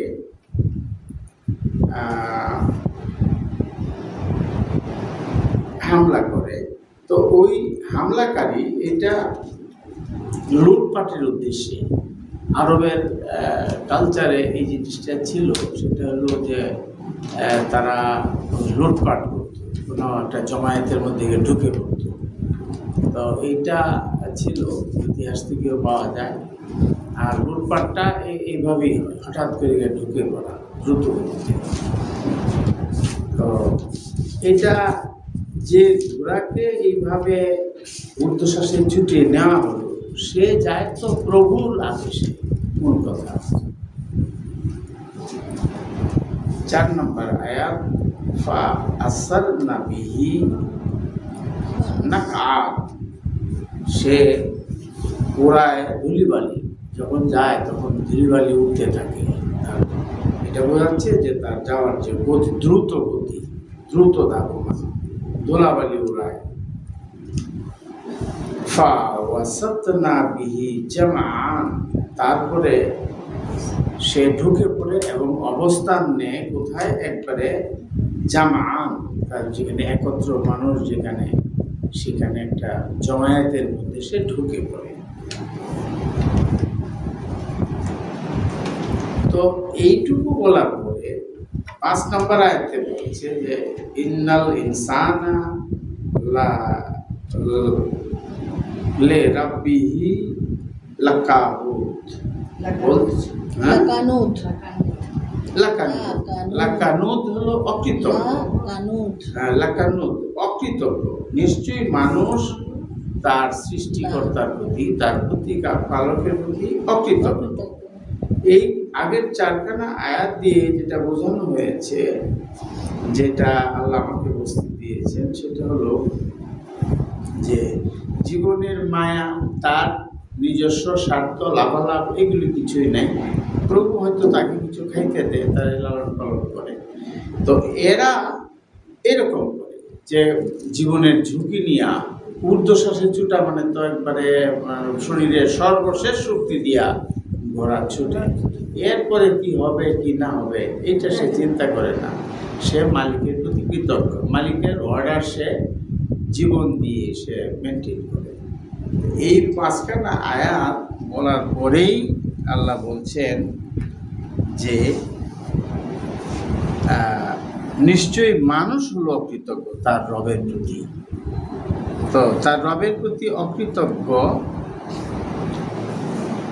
তার সৃষ্টিকর্তার প্রতিপালকের প্রতি মানুষ হলো অকৃতজ্ঞ। তার মানে ওই বন্য পশু যাকে লালন পালন করে মানুষ, মানুষের প্রতি তারা কৃতজ্ঞ, আর মানুষকে যে লালন পালন করে যিনি সৃষ্টিকর্তা, তার প্রতি মানুষ অকৃতজ্ঞ। এই হলো 6ষ্ঠ আয়াত করলাম। 7ম আয়াত, ওয়া ইন্নাহু আলা যালিকা শাহীদ, আর সে তো এই ব্যাপারে নিজেই সাক্ষী। মানে আল্লাহর পরিভাষা কিভাবে উপস্থাপনটা কিভাবে করা হয়েছে, এখানে আল্লাহ কিভাবে বলছেন যে সে যে অকৃতজ্ঞ, এই ব্যাপারে সে নিজেই সাক্ষী,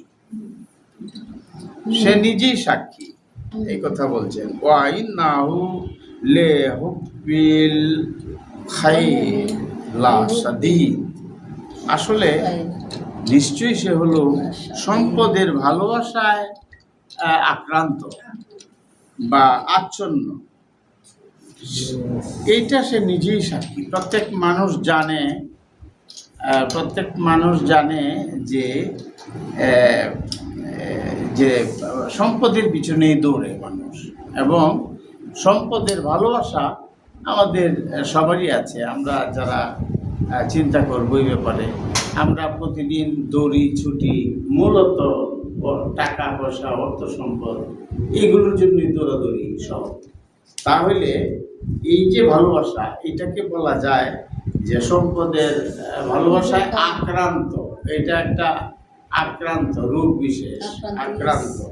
তো এই হলো যে সে যে অকৃতজ্ঞ, তার কৃতজ্ঞতা জানানোরও সময় নাই, এই বোধ চিন্তা করার অবকাশ নাই যে আমাকে যিনি প্রতিপালন করেন, যিনি সৃষ্টি করেছেন, সেই মহান রব, তার প্রতি কৃতজ্ঞতা জানানোর। অথচ সেই মানুষ দেখতেছে তারই গৃহপালিত পশু জীবন দিয়ে, জীবনের ঝুঁকি নিয়ে প্রভুর কৃতজ্ঞতায়, প্রভুর অর্ডারে কাজ করে। আমার অর্ডারে পশু কাজ করে, কিন্তু আমি আমার রবের আদেশে কাজ করি না। এই হলো মূল, এই যে সূরা আদিয়াত, এটার মূল প্রতিপাদ্য বিষয় যেটা আমি বুঝলাম, সেটা হলো মানুষের অকৃতজ্ঞতার নমুনা, আর আল্লাহর সৃষ্ট পশুর কৃতজ্ঞতা বনাম মানুষের অকৃতজ্ঞতা। তারপরে আয়াত হচ্ছে 9 আফালা ইয়ালামু ইজা বুসিরা মা ফিল কবুর, তবে সে কি জানে না? আফালা ইয়ালামু, সে কি তবে জানে না? জি হ্যাঁ করেছে। তো ওই 7 নম্বরে অকৃতজ্ঞ আর সম্পদের ভালোবাসায় যে আক্রান্ত, এই কথা বলার পরে আল্লাহ বলতেছেন যে সে কি জানে না? আফালা ইয়ালামু ইজা বুসিরা মা ফিল কবর, তাকে যে কবরগুলো থেকে তাকে যে উঠানো হবে, খুলে দেওয়া হবে কবরগুলো, এটা কি সে জানে না? আল্লাহ প্রশ্ন করতেছে। হুসিলা মাহফিস সুদূর, এবং সেদিন তার বুকগুলো খুলে দেওয়া হবে। সুদূর বুকগুলো, তার বুকগুলো খুলে দেওয়া হবে। বুকগুলো খুলে দিলে কি হবে? সব কিছু প্রকাশিত হয়ে যাবে, তার ভিতরের কথা সব সেদিন প্রকাশিত হয়ে যাবে।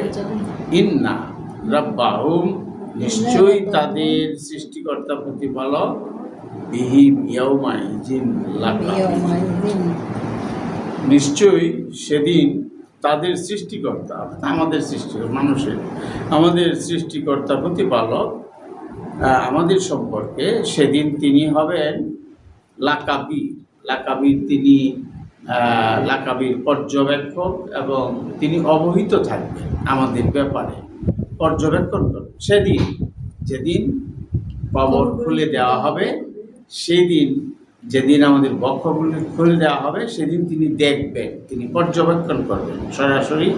আল্লাহ সেদিন পর্যবেক্ষণ করবেন এবং অবহিত থাকবেন। আলহামদুলিল্লাহ, আমরা আদিয়াত সূরা শেষ করলাম। একটু সংক্ষেপে আগাচ্ছি, সময়ও কম। 101 নম্বর সূরা আল কারিয়া, বিখ্যাত সূরা আল কারিয়া। এই সূরাটি একটা ভয়ঙ্কর সংবাদ দিয়েছে মানব জাতির জন্য। এবং এই কারিয়া যে শব্দটা, এইটাই অর্থ বহন করে এক মহা দুর্ঘটনা, এক দুর্যোগ, মহাপ্রলয়, এরকম একটা সংকেত নির্দেশ করে। বিসমিল্লাহির রহমানির রহিম। আল কারিয়া, মহা দুর্ঘটনা, এক শব্দে এক আয়াত, মহা দুর্ঘটনা। আল কারিয়া, মাল কারিয়া, কি সেই ভয়াবহ দুর্যোগ, কি সেই ভয়াবহ দুর্ঘটনা? আল্লাহ প্রশ্ন করছেন দ্বিতীয় আয়াতে, 3 নম্বর আয়াত। ওমা আদরাকা মা আল কারিয়া, কে তোমাকে জানাবে কি সেই মহাপ্রলয়? এই যে মহাসংকেত, মহাপ্রলয়, মহাদুর্যোগ আল্লাহ বলতেছেন, তো এটা কি? এটা তোমাকে কিসে জানাবে? কে জানাবে? কে জানাবে? জানানোর তো কেউ নাই। এই ঘটনা তো কেউ জানে না, যেটা ভবিষ্যতে ঘটবে মৃত্যুর পরে। আমাদের দিবসে, মানে মহাদিবস, যেটা কিয়ামত দিবস, যেটা কিয়ামত বলি, সকলে দাঁড়ানোর দিন। সকালে দাঁড়ানোর দিন, কিয়ামতের দিন, ওই দিন সম্পর্কে কে জানাবে? কেউ জানানোর ক্ষমতা নাই। জানাবেন আল্লাহ তাআলাই জানাচ্ছে। তা আল্লাহ এখানে ব্যাখ্যা দিচ্ছেন, ইয়াউমা ইয়াকুনু আন-নাস কাল ফারাশিল মাবসুস, অর্থাৎ যেদিন হবে, ইয়াউমা ইয়াকুনু, যেদিন হবে মানুষ কি হবে? পতঙ্গের মতো বিক্ষিপ্ত। মানসুস বিক্ষিপ্ত পতঙ্গ। মাবসুস হলো বিক্ষিপ্ত, পঙ্গপাল, বিক্ষিপ্ত পঙ্গপালের মতো, যে পোকামাকড় এগুলির মতো ইতস্তত এবং বিক্ষিপ্ত হয়ে যাবে ওই সময়ে। ওয়া তাকুনু আল জিবালু, এবং পাহাড়গুলো হবে কাল ইহনি আল মানফুস, ধুলিত পশমের মতো, ধুলিত রঙিন পশমের মতো। যেমন ল্যাপটপ বানায়, এই পশমগুলোকে ধুনলে উঠতে থাকে, বাতাসে উঠতে থাকে রঙিন পশমের মতো। তো সেই দিন পাহাড়গুলো এইভাবে উঠতে থাকবে। এই একটা দৃশ্য আমাদের এখানে আল্লাহ বললেন, পাহাড়গুলোর কথা বললেন, আর আগে বললেন মানুষ যে বিক্ষিপ্ত পতঙ্গের মতো, পঙ্গপালের মতো যে বিক্ষিপ্তভাবে ইতস্তত এবং বিক্ষিপ্তভাবে যে উঠবে, এটা বললেন। তারপরে বলা হচ্ছে ফাহুয়া ফি ঈশাতিন রাদিয়া, তাহলে সে থাকবে, সরি একটা আয়াত আমি গ্যাপ দিয়েছি, সেটা 6 নাম্বার। ফা আম্মা মান সাকুলাত মাওয়াজিনুহু, তবে যে ভারী করবে তার পাল্লা, তার ওজনগুলি ভারী করবে। কি ভারী করবে? পাল্লা, তার পাল্লা ভারী করবে। পাল্লা ভারী করবে, এটা হলো যে তার ইয়েগুলো, তৌলগুলো, যেগুলো নির্ণায়ক, ওজনের নির্ণায়ক তৌলগুলো। আগে তো পাথর দিয়া 1 কেজি, আধা কেজি দিয়ে মাপা হতো, এখন মেশিনে মাপে। কথা একটাই, কথা হলো যে তার যে পাল্লাটা, সেই পাল্লাটা যে ভারী করবে, তো ভারী করবে যে তৌলগুলো কি, তো ওইখানে যে পরিমাপ হবে, এখানে ভারী করার প্রশ্ন আসছে। তারপরে আবার হালকা করার কথা, পক্ষান্তর এটা একাত পরে আবার হালকা করার কথা বলা হচ্ছে। এই যে পাল্লা ভারী করা আর হালকা করার ব্যাপারটা আমরা ছোট থেকে শুনে আসছি, এবং এটা আমরা শুনে আসছি নেকি বদির ওজন হবে ইত্যাদি, এরকম বিভিন্ন গজল নেকি বদির ওজন। এখন নেকি বদির ওজনটা কি দেওয়া হবে? এই যে তৌল, আল্লাহ তো বলছেন যে এই মাওয়াজিনগুলি কি, তৌলগুলো কি, এইটা একমাত্র মানুষের যে কর্মকাণ্ড, এটার যে বিচার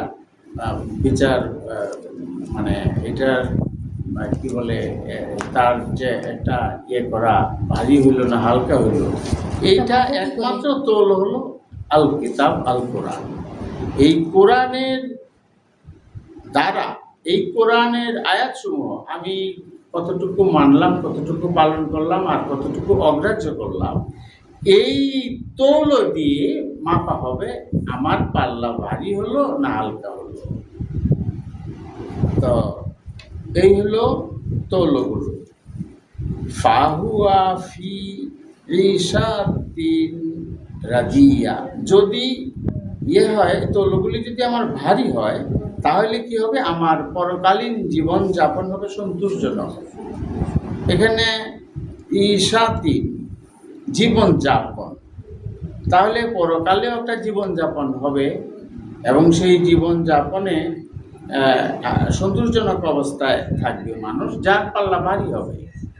পক্ষান্তরে পরের আয়াতে বলা হচ্ছে ও আম্মা মান খাফফাত মাওয়াজিনুহু, পক্ষান্তরে যার পাল্লা হালকা হবে, যার পাল্লা হালকা হবে, তো হালকার পরিমাপ ওই কিতাব কোরআন দিয়েই হবে, কোরআনের আয়াত দিয়েই হবে। আমি সারা জীবন আল্লাহর বাণী ও বার্তা এগুলি ব্যাপারে আমি কি করলাম, গ্রাহ্য করলাম না অগ্রাহ্য করলাম, আমি এটা মানলাম কদ্দুর মানলাম আর কদ্দুর অমান্য করলাম, এইটা দিয়াই এই হালকা আর ভারী পরিমাপ হবে। তারপরের আয়াত 9 নাম্বার, যদি হালকা হয় তাহলে এই যে হালকা যদি হয় ফা উম্মুহু হাবিয়া, তার ঠিকানা উম্মুহু ঠিকানা বা আশ্রয়, তার ঠিকানা হবে হাবিয়া। হাবিয়া হাবিয়া হাবিয়া কি? আল্লাহ প্রশ্ন করছেন মামা আদরাকা মা হাবিয়া, আর কিসে তোমাকে জানাবে এই হাবিয়া কি? আল্লাহ প্রশ্ন করছেন। ওই যে যার পাল্লা হালকা হলো, তো হাবিয়া কি? আল্লাহ উত্তর দিচ্ছেন নারুন হাবিয়া, আগুন উত্তপ্ত, আগুন উত্তপ্ত, এটা হলো জ্বলন্ত আগুন, জ্বলন্ত আগুন, উত্তপ্ত আগুন, উত্তপ্ত। তাহলে হাবিয়া হচ্ছে উত্তপ্ত আগুন। তাহলে আমরা এই সূরা আল কারিয়াতে যেটা দেখলাম সেটা প্রথমে একটা মহাদুর্যোগ, মহাপ্রলয়ের সংকেত বলা হচ্ছে। যেদিন পোকামাকড়ের মতো বিক্ষিপ্ত হয়ে বিহঙ্গের মতো পতঙ্গের মতো বিক্ষিপ্তভাবে উঠবে মানুষ, এবং পাহাড়গুলি উড়তে থাকবে ধ্বনিত পশমের মতো, আর কিতাব দিয়েই পাল্লা ভারী হবে, আর এই কিতাব দিয়েই পাল্লা হবে হালকা। যদি ভারী হয় তাহলে সন্তোষজনক পরকালীন জীবনযাপনের ব্যবস্থা আছে, জানানো হলো।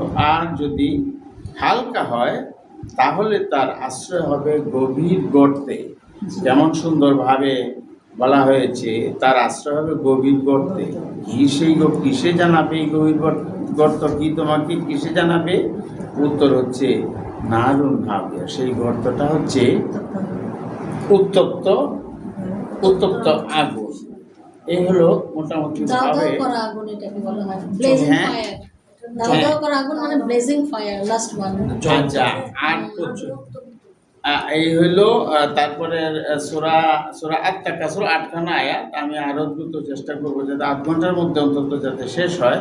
বিসমিল্লাহ আর রহমান আর রাহিম। আল হাকুমুত তাকাসুর, তোমাদেরকে উদাসীন করে রেখেছে বাড়ানোর প্রতিযোগিতা। তাকাসুর হলো প্রতিযোগিতা। কিসের প্রতিযোগিতা? বাড়ানোর প্রতিযোগিতা, আরো বাড়িয়ে দেওয়ার জন্য তোমাদেরকে উদাসীন করে রেখেছে। উদাসীন বললেও কথাটা পরিষ্কার হয় না, আচ্ছন্ন করে রেখেছে। মানুষ আচ্ছন্ন একটা প্রতিযোগিতায়। কি প্রতিযোগিতা? আরো বাড়ানোর বলতে টাকা পয়সা বাড়ানোর জন্য সে আচ্ছন্ন অবস্থায় আছে, অথবা সম্মান বাড়ানোর জন্য হইতে পারে, ক্ষমতা বাড়ানোর জন্য হইতে পারে। টাকা, ক্ষমতা, সম্মান, অর্থাৎ দুনিয়াবি যা কিছু আছে এগুলো বাড়ানোর একটা প্রতিযোগিতায় সবাই লিপ্ত, কোনো না কোনোভাবে প্রতিযোগিতা। হাত্তা আল মাকাবি, যতক্ষণ না সে দেখা পাবে কবরে। আমাদেরকে সম্মানিত করা হয়, হ্যাঁ, জুরতুমুল মাকাবির, যতক্ষণ না দেখা পাবো আমরা কবরে ততক্ষণ পর্যন্ত। অর্থাৎ এই যে প্রতিযোগিতা, এইটা এরকম না যে 60 বছর প্রতিযোগিতা করলাম, আচ্ছা এবার বাদ দিই না। যারা এই প্রতিযোগিতায় মেতে উঠেছে, যারা আক্রান্ত হয়েছে, যারা আচ্ছন্ন হয়েছে এই প্রতিযোগিতায়, এরা ওই মৃত্যুর আগ মুহূর্ত পর্যন্ত এটা করে যায়। এবং হঠাৎ করে একদিন দেখে যে সামনে কবর, ওই যে গর্তের কথা বললাম, সামনে গর্ত। তো এই হলো বাস্তব অবস্থা আমাদের এর আগে আমাদের কিন্তু হুঁশ হয় না। সেজন্য আল্লাহ এখানে খুব কড়াভাবে বলছেন, কাল্লা সাউফা তা'লামুন, তা হবার নয়। এই যে প্রতিযোগিতা বেশি পাওয়ার জন্য, আরো বেশি পাওয়ার জন্য, আরো সম্মান, আরো টাকা, এগুলি বা আরো ক্ষমতা, এই যে প্রতিযোগিতা, তা হবার নয়। কাল্লা, তা হবার নয়। সাউফা তা'লামুন, অচিরেই তোমরা জানবে, খুব তাড়াতাড়ি জানবে, অচিরেই। সুম্মা কাল্লা সাউফা তা'লামুন, তৃতীয়বার আল্লাহ একই কথা দুইবার বলছেন, আবারও বলছেন কখনো নয়, অচিরেই তোমরা জানবে। কি জানবে? কাল্লা লাউ তা'লামুনা ইলমাল ইয়াকিন, কখনো নয়, যদি তোমরা জানতে তোমাদের নিশ্চিত জ্ঞানে, দৃঢ় প্রত্যয়ে বা নিশ্চিত জ্ঞানে। ইলমাল ইয়াকিন, ইলমাল ইয়াকিন বলতে জ্ঞান, এরকম ইয়াকিন এটারে বলা হয় দৃঢ় প্রত্যয় বা নিশ্চিত ইয়াকিন। দৃঢ় প্রত্যয়ে বা নিশ্চিত জ্ঞানে যদি তোমাদের অবগতিতে তোমরা যদি জানতে, তাহলে তোমরা দেখতে পেতে লাতারাউন্নাল জাহিম, যদি তোমরা নিশ্চিত জ্ঞানে তোমাদের অবগতিতে জানতে, তাহলে তোমরা দেখতে পেতে জাহিম। 6 নম্বর আয়াতে এসে বলছে লাতারাউন্নাল জাহিম, অবশ্যই তোমরা দেখতে পেতে জাহিম।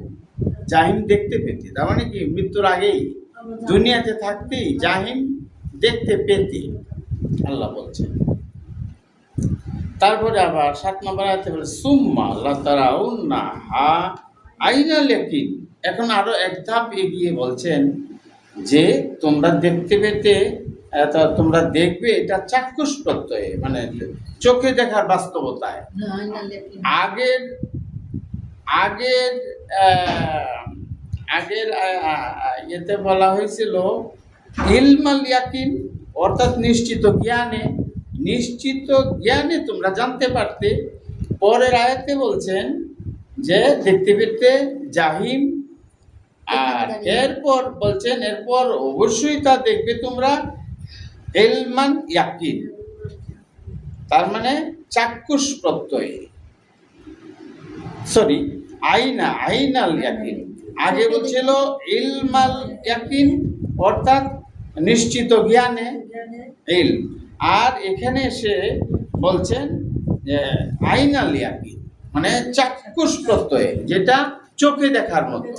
তো আমি যে জাহিম, যেটা জাহিম তো আগুন, তো জাহান্নাম জাহিম, তো এই জাহিম জাহান্নামের আগুন আল্লাহ যে বলতেছেন চাক্ষুষ প্রত্যয়ে, চোখে দেখার বাস্তবতায় তুমি দেখতে পাবে বা দেখতে পেতে, হ্যাঁ সচক্ষে দেখতে পেতে। এই যে জিনিসটা আমার এটা ইয়েতে আসে না, আমার জ্ঞানে আসে না যে সচক্ষে আমি কেমনে দেখবো। জানলাম জাহিম এরকম উত্তপ্ত আগুন, এটা একটা দৃশ্য আমি কল্পনা করতে পারি, যে জ্বলন্ত আগুন কল্পনা করতে পারি, কিন্তু এটা দেখবো কেমনে? এক স্বপ্নে দেখলে, এখানে স্বপ্নে দেখার কথা না, এখানে বলা হয়েছে যে সে দেখতে পাবে।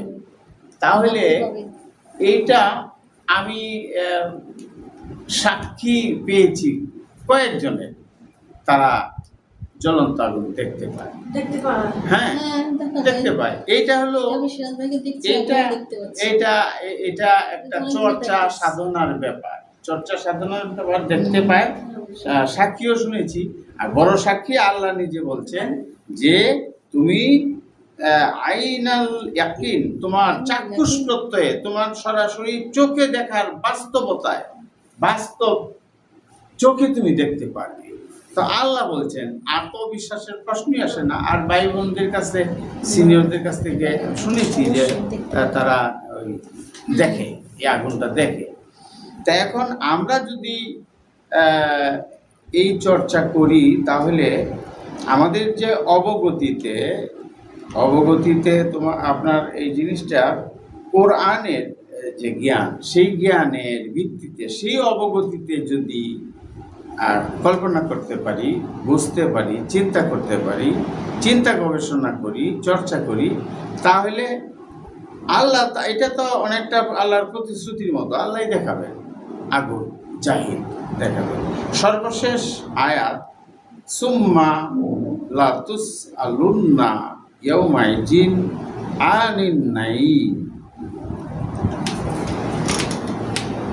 তারপর লা তুসআলুন্না, অবশ্যই তোমরা জিজ্ঞাসিত হবে, ইয়াউমাইজিন, সেদিন, আনিল নাঈম, তোমাদেরকে কি কি নিয়ামত দেওয়া হয়েছিল সেইগুলি ব্যাপারে তোমাদেরকে সেদিন জিজ্ঞাসা করা হবে। অবশ্যই তোমাদেরকে সেদিন জিজ্ঞাসা করা হবে কি ব্যাপারে? যা যা তোমাদেরকে দেওয়া হয়েছিল। অর্থাৎ আমাদেরকে আল্লাহ যে এই পৃথিবীতে আমাদেরকে পাঠিয়েছেন, এখানে আমরা কি কি নিয়ামত পেয়েছি জিজ্ঞাসা করা হবে। ভাত, কাপড়, আশ্রয়, পানি সব তো পেয়েছি।